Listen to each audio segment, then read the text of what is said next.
Okay, welcome back. This is Alabama Care. My name is Zarius Walker, and today we're going to be talking about adaptive exercises for people with physical impairment. Um, one of the first things that I'm going to be discussing today is the benefits of exercise for people with disabilities in general. There are several health benefits for people with disabilities in general as it relates to exercises. One in particular is it helps lower your blood pressure. That's a big one because a lot of times people with disabilities, especially if they have physical impairments, they typically do less moving around than normal. A lot of times they typically do not have the resources to be able to move around. So that's a big one. Another health benefit physically is if you have cerebral palsy, it can help your range of motion. I know me in particular, when I was a child, I used to ball up my hand. My hand would stay in a fixed position. And they used to make me do exercises like squeezing a ball. I don't know if you guys ever, any of you out there has ever had to squeeze a ball to strengthen the grip of your hand. Um, they had me do exercise like squeezing a ball, but that particularly didn't work because I got bored with it. So it wasn't until I hit like 14 that I decided to pick up my first pair of dumbbells. For me, dumbbells worked better. It gave me strength in my forearm. It gave me strength in my wrist, and it gave me strength in my hand and in my fingers as well. So it initiated the process of me opening up my hand on its own because I had to open up my hand in order to do the exercises and get the full range of motion from what I was trying to do. Um, Another health benefit, specifically targeting cerebral palsy again because that's what I have. Um, it Something I found out today. Cerebral palsy. A lot of people with cerebral palsy have fibromyalgia, and that is interesting because I didn't know that people with cerebral palsy have fibromyalgia, or they can suffer from fibromyalgia due to their cerebral palsy. And I found out today that exercise also helps improve that. It because it helps you lose weight and it helps you strengthen your oxygen and it helps you, just it helps your immune system, which fibromyalgia also attacks your immune system. Didn't know that. Um, those are some of the physical benefits of physical exercise. There's also some mental aspects positive to physical exercise, such as it helps your self-esteem. I touched on that on the last video on my introduction, but it really does help your self-esteem, makes you look at yourself better, and it also makes other people look at you. Um, it's been several occasions where I've been in the gym and I've been working out, and people have told me that I have great arms, or I have a great chest, or or I have a great physique altogether, and it's positively reinforced. It's positively reinforcing that positive attitude about yourself.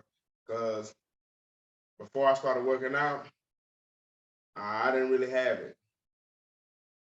Uh, it other mental aspect is it boosts it boosts your, it helps clear your mind. Actually, it gives you a sense of, it's a stress reliever from the everyday woes of day to day life. It's been times where stuff hadn't gone my way, like I was in class or I may have failed to study for a test, and I didn't do as well as I should have on the test, or and I would go work out and I would just let it just drift away. I would work out to the point to where I was so tired, to the point where I couldn't even be frustrated or angry at the fact that I didn't do my best on the assignment. Um, one other thing that I wanted to bring into a point about mental, the positive of mental when it comes to exercise, as it relates to exercise, is that it's it's a great way to, it also helps you think. Um, it can help you put stuff in perspective. Um, I know for me, it's helped me come up with so many ideas. Just being in the process of working out, it's helped me. You know how they say, if you look at something for a long period of time, you might get stuck. But when you look at it again, you might look at it in a whole another way. Well, for me, exercise helps me do that with a lot of tasks in life. Um, One thing that I could also say that exercise is for me, it's a it's a lifestyle. It's something that you have to be consistent with. Uh, it's something that you also can't be afraid of, especially if you have a disability. Which is a nice segue into my third topic as far as the benefits of exercise. Well, not the benefits, but as far as the myths that's related to exercise and people with disabilities. For a while, it was told that exercise, or strenuous exercise, not uh, rehabilitative exercise. There's a difference. Rehabilitative exercise is more like therapy. It's more like, range of motion type things, like uh, kicking your leg out or bicycle kicking with no weight attached to it. But I'm talking about strenuous exercise, like going to the gym and lifting weights. Uh, Particularly, there's some myths associated with exercise, and I tried to look up some more, but I'm just going to give you the ones that I can remember. Uh, Specifically for cerebral palsy, again, um, it was told that exercise was bad for people with cerebral palsy. It was told that originally that specifically weight training was a no-no for people with cerebral palsy. Um, they thought that it added more strain on the joints and the muscles. So they thought it was counterproductive. So they kind of strayed away from it in a sense. But it wasn't it of course that changed over time, because that fact, well, that's statistic proven to be not factual. So um me in particular, it's actually helped me a lot. It's built my core, and I use my core when I walk a lot. I use my upper body. I kind of swing my upper body in a certain way to help me move. So me having a strong upper body is essential to my everyday life and my everyday movement. Um, it's it's something that I never take for granted.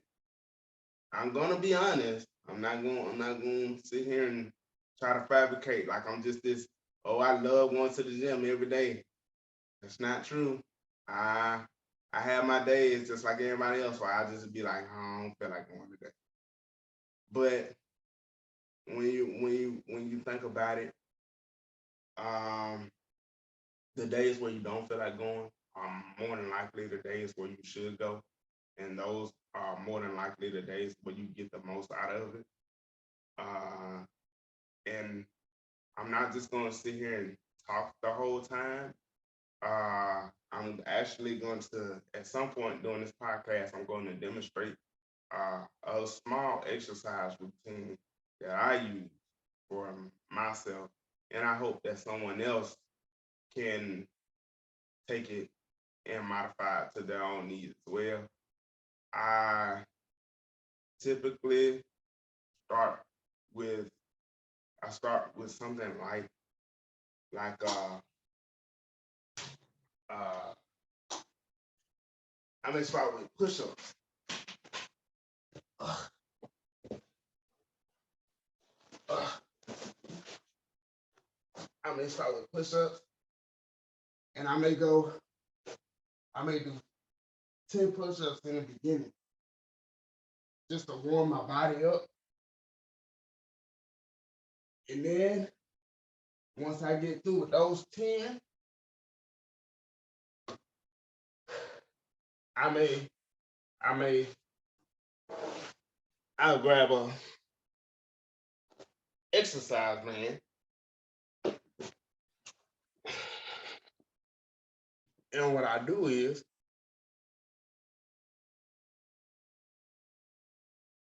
talk about modifications. I don't have the necessary weight to add to it, so I turn my band into my resistance.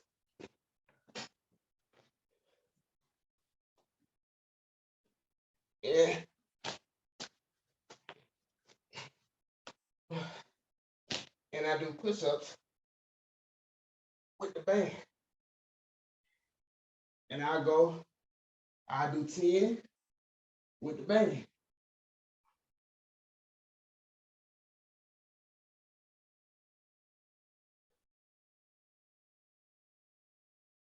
Okay. Now for someone who doesn't have the ability to get flat on the floor, uh, you could also do, they call it women push-ups, but it's not women push-ups. It's just a modified version. But you can get on your knee, get on all fours, and just put your upper body in push-up position and push up from the floor. Another thing that you can do,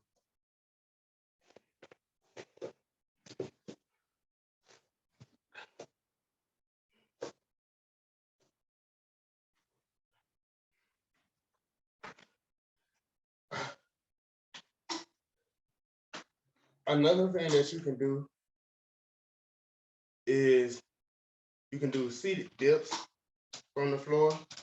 Well, not from the floor, but in a chair. All these exercises that I'm demonstrating is stuff that you can do at home, by the way. You can have a chair and you can just lay your legs out flat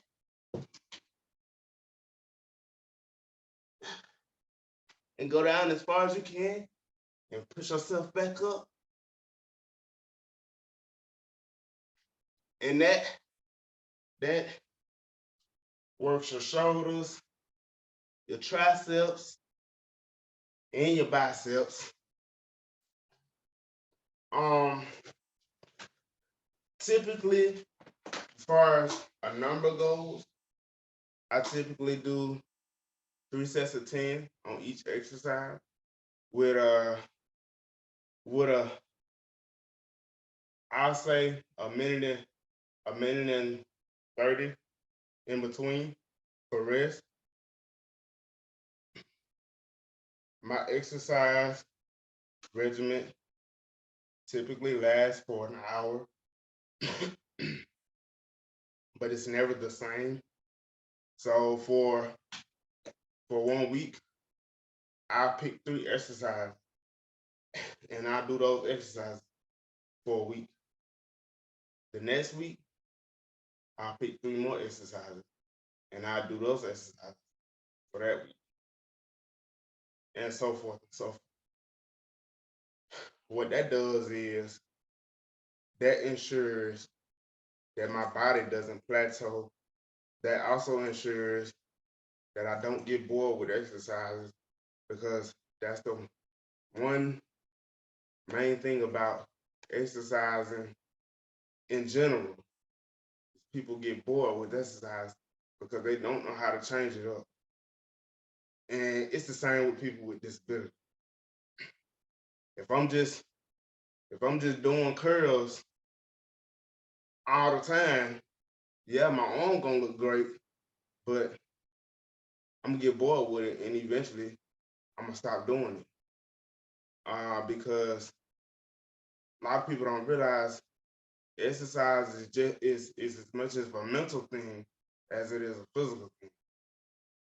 If you don't have it mentally in your mind that you're gonna exercise, no matter how much you should exercise, you're not gonna do it.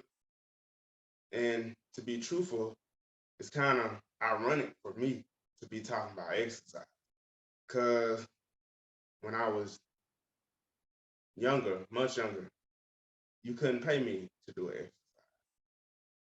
Um, I strayed away from it, but that was because I was too young and naive to see its benefit.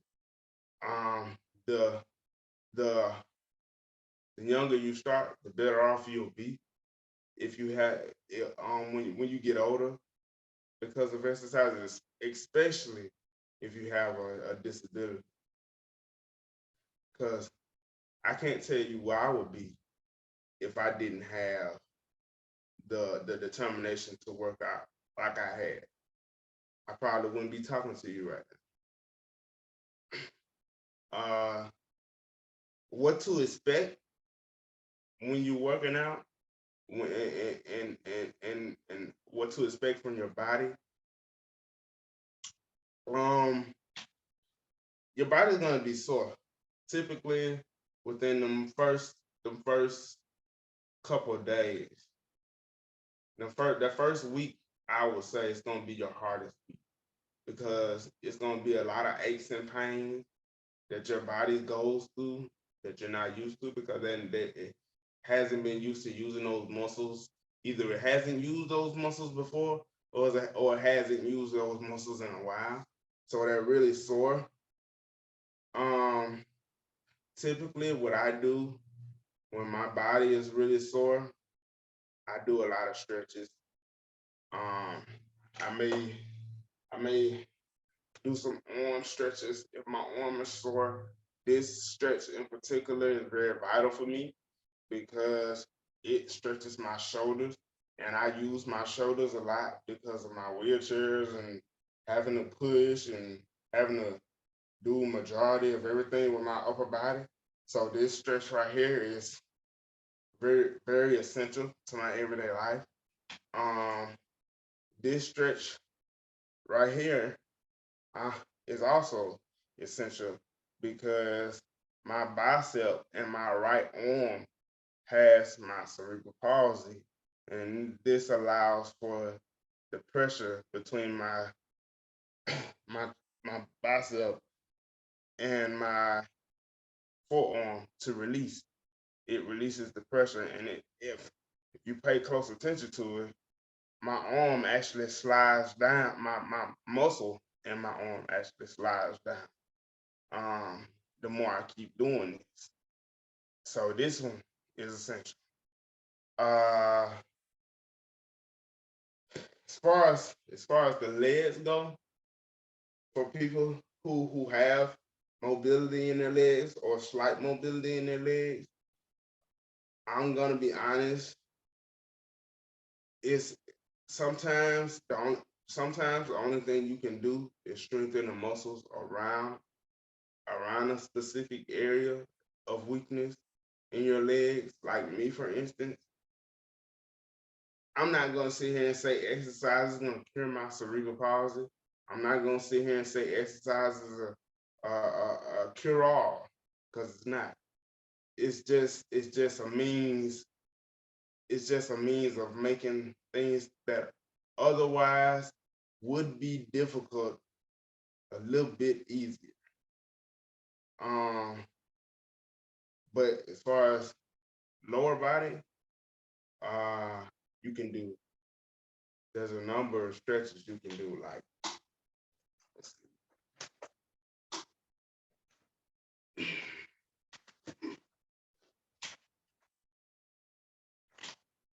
Okay. I don't know if y'all can see me stretching, but I'm going to describe to you what I'm doing. I'm sitting on the floor with both my legs out in front of me, and I'm pulling the same stretch band that I was using earlier, and I'm pulling it together and leaning forward. And what that does is that stretches my hamstrings.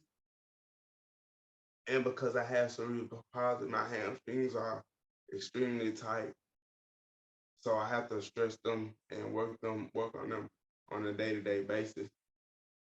Um, as far as oh, and that also helps with what to expect from your body, because your body is going to be sore and because your muscles are going to be sore. You're gonna have, like I said before, you're gonna have to stretch. You're also gonna have to take hot baths and uh, put ice on, because the ice helps with the inflammation. Because your muscles are what happens when you work out is your muscles rip and tear to build new muscles, and in the process, those new muscles are swollen. So the ice helps bring the swelling down, and the heat helps with the movement, so that those muscles don't get stiff, and so that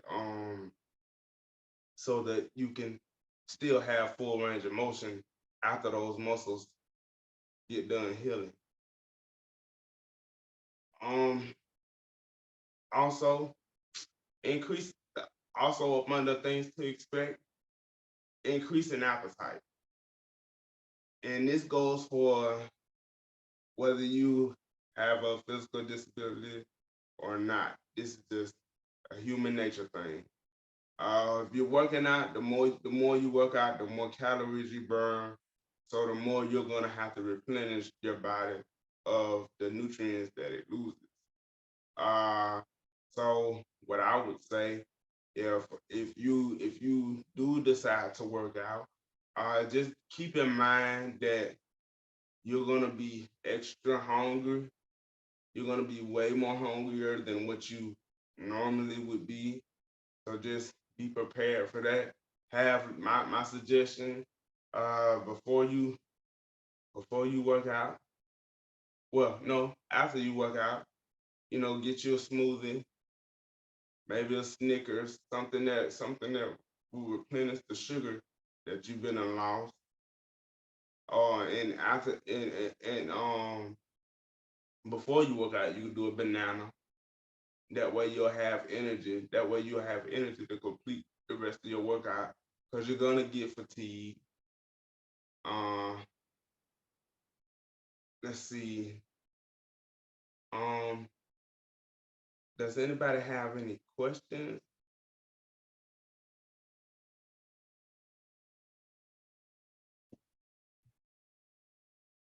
Zarius, we don't have any questions, but we have a couple of comments from Alex. Actually, he said earlier that his aunt also has CP and she clenches her fists in regards to you talking about the clenching of fist earlier. And he also said, working out is a great stress relief for me. I need to do it more often. Yeah, it oh, and to your comment about the clenching of the fist, um whether you know it or not, handheld games, like little games on the phone, that helps. Cause it wasn't just exercise that helped. It was having something in my hand that wasn't that wasn't that didn't cause me to close my fist, like playing a video game or being on my phone. Like those helped me because I was able to unconsciously use that other hand without my knowledge. So it became natural instead of foreign. Um, yeah, which as far as the coming back to working out and having to get back to it, it's always hard getting back to it. It's always hard getting back to it, but once you get back into it, one thing I can say that helps me get back into it is having a partner. Like even if your partner doesn't do the same workouts that you do, just having a partner, having somebody there that says we are both coming to achieve the same goal, which is to live a healthier lifestyle and improve our way of life and improve our overall fitness. That does help. But if you're not able to have a partner, one thing that I do to self motivate myself is I'll look at an old picture of me when I was in shape and look at a new picture of me while I'm not in shape. And that that's for me, that's psychological, which is all it is anyway. That's enough of a motivation for me to get back in there. Um it is it's we're creatures of habits. So once we get in the routine, it only takes 30 days. So once we get in a routine, it'll be nothing. We won't even think about it. We'll start to crave going to the gym rather than being like, oh, I gotta go to the gym today. Um, let's see. It was something else that I want to mention too. Oh, something I wanted to mention that a lot of people may not know. I For me to have cerebral palsy, I did a lot of cardio to try to strengthen my legs. Uh, I was actually able to get on a treadmill and walk. So that's something that people with physical impairment who do have the ability to walk somewhat may want to look into, because a lot of them may think that they can't get on the treadmill, or a lot of them may think that it's not safe to get on the treadmill. But what I say to that is, you'll never know until you try. Um, I had a bike as well. Um, there's a medical book. I can't say the name. I can't remember the name, but there's a medical book that they have bikes catered to people with cerebral palsy. Um, that helped. That helped with my overall fitness. That helped with the fibromyalgia, which I didn't know that I probably have because I suffer from some of the same symptoms. And I didn't know that exercise helped deal with that until, like I said, today. Um, but yeah, the bike was something that I'll never forget. Um, let's see. Hold on, I gotta go back to my talking points. I'm sorry. Hold on.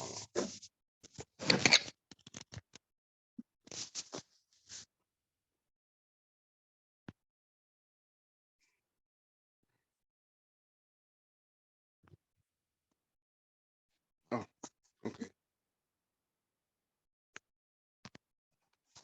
I'm back. Sorry about that.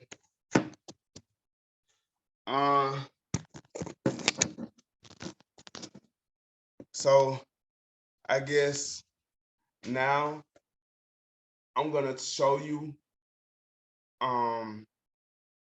what a small portion of my workout looks like.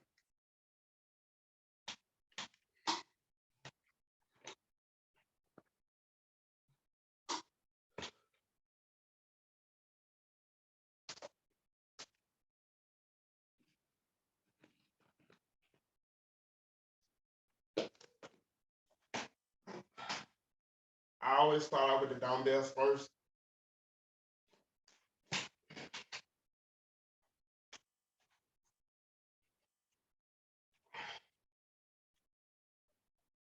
Two, three, four. I typically do 6 to 8.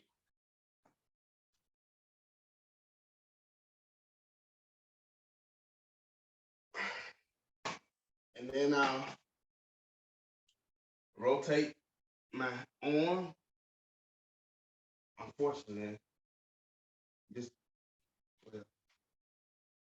I'll rotate my arm, but because of the way my wheelchair's set up, I don't know if I'm gonna be able to do it. But I'm gonna try for the sake of the video.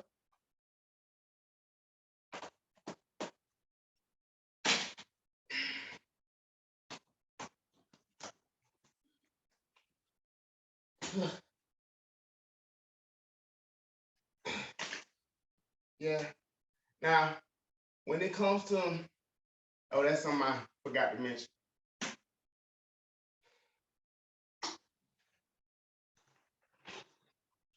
When it comes to my right arm, that's the arm that had my cerebral palsy in it.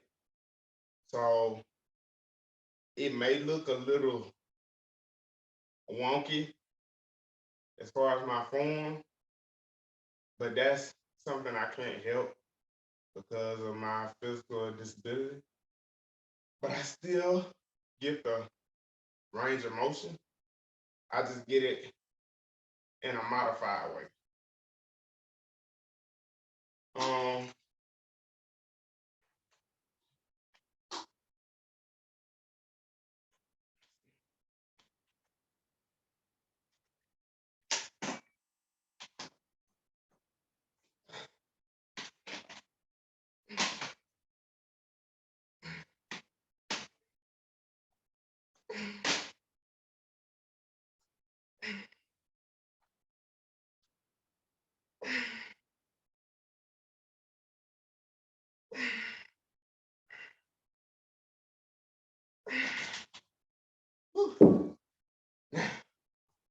that's now what I do. What I typically do is that's one exercise, but I do three. I kind of superset it, and so I do three exercises, and that'll be one set. So right now I'm finna show you my second exercise.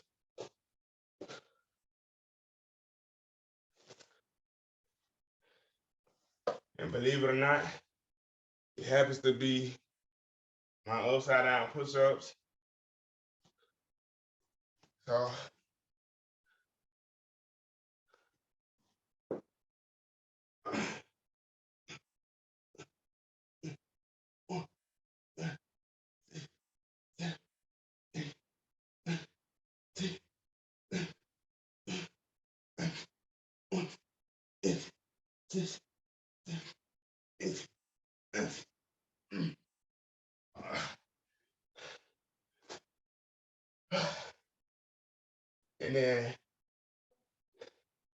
I give myself maybe like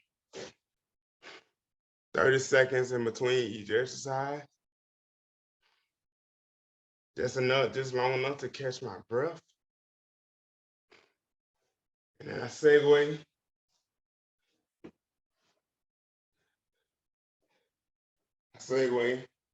into the resistance push-ups with the band. And then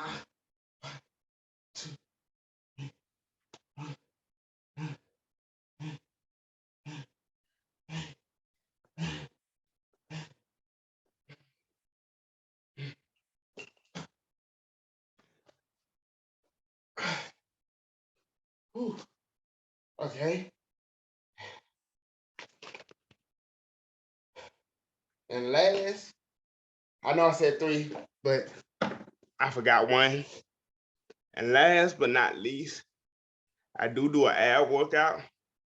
But since I have trouble with stability when doing crunches, this is what I do instead.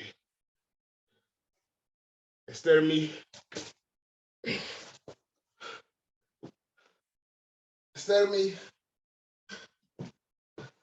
doing crunches,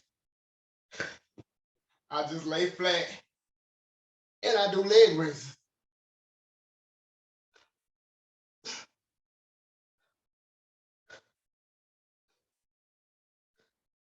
And sometimes I wind them out as I'm going up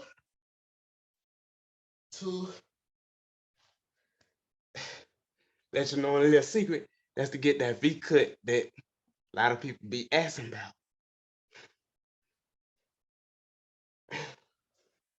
But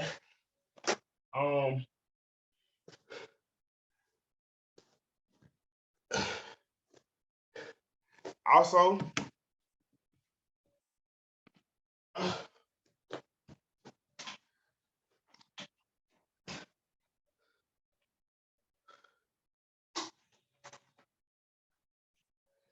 but yeah, that's a small dose of some of what I do at home. I mean, of course, to everybody else, it may be different. But I know that if I can figure out a modified way to stay in shape, I know some of you out there can do it too. It just requires a little bit of thinking outside the box.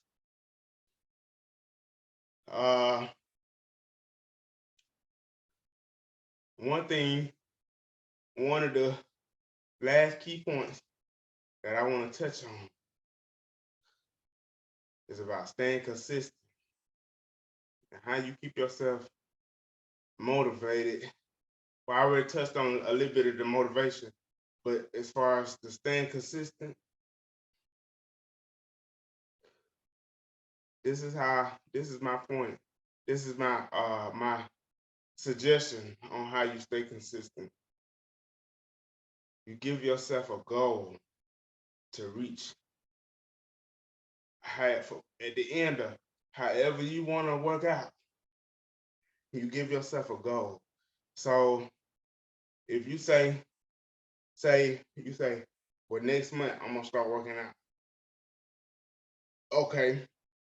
Well, at the end of that next month, you need to give yourself a goal to reach toward.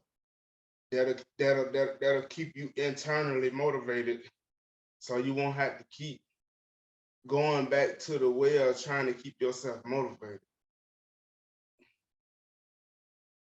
I would give myself a goal to say, I want to lose 20 pounds by this specific date.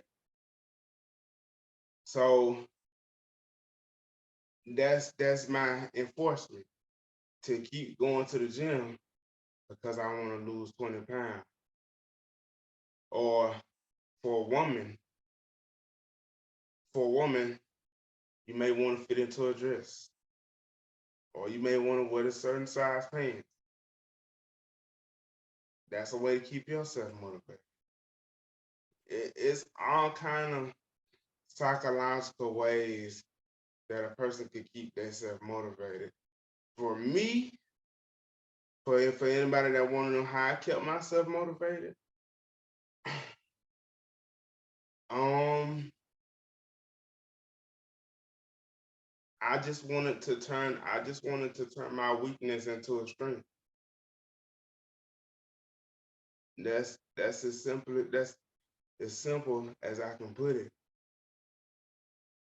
My legs were the weakest thing on my body, so I wanted to make my upper body the strongest thing on my body to compensate for the fact that I didn't have the strength in my legs.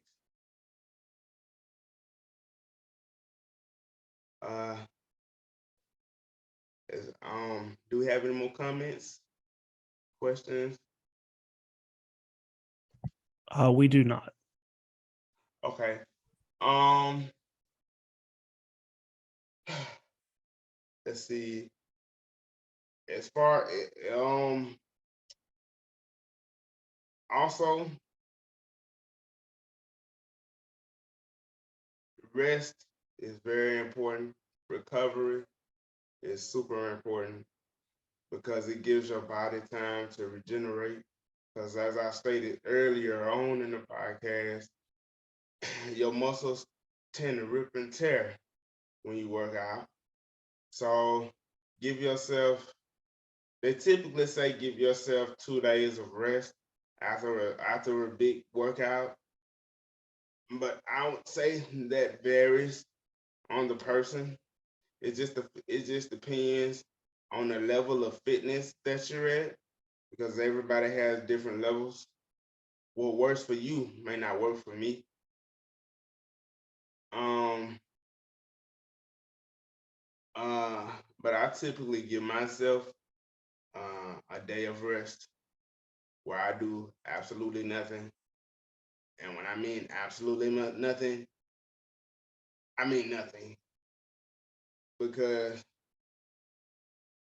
I've been in a situation where I didn't give myself enough rest and my body locked up.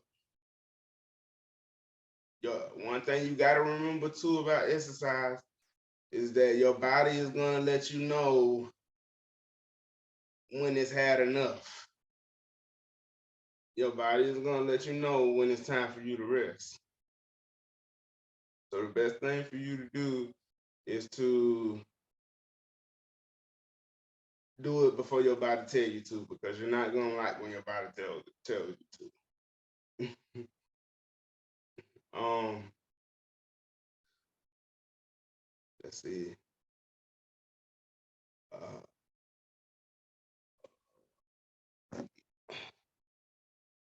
no questions, or can I keep going? No questions. Well, Clifton, do you have any questions? No, I don't. I think you've been very informative, and we really appreciate you showing some of your routine as well. It's very eye-opening as someone who doesn't have a disability. I struggle just with going out for a walk, and you can do you're more fit than I ever have been, and that's actually highly motivating. I might go for a run after this. I need to. Thanks, thanks. You know, exercise is one of the things that ironically, like I said before, if you only knew how much I hate doing exercise, then you would be like, I can't believe you up here talking about exercise. But but it's become an essential part of my life. And I know that, and I know because of I know that when I get older, it's gonna become more essential because of my CP. When I get older, my joints and muscles and stuff are going to, deteriorate. And that comes with old age, not CP. A lot of people think it comes with CP, but it's just not with CP. It's just with old age. Now with CP, your muscles with old age, your muscles do become more rigid, which means they become more stiff. So you're gonna have to keep your muscles loose and more active. So I'm kind of working now to try to keep my muscles tuned up so that when I get older in old age, it doesn't slow me down as significantly as it would had I not done anything.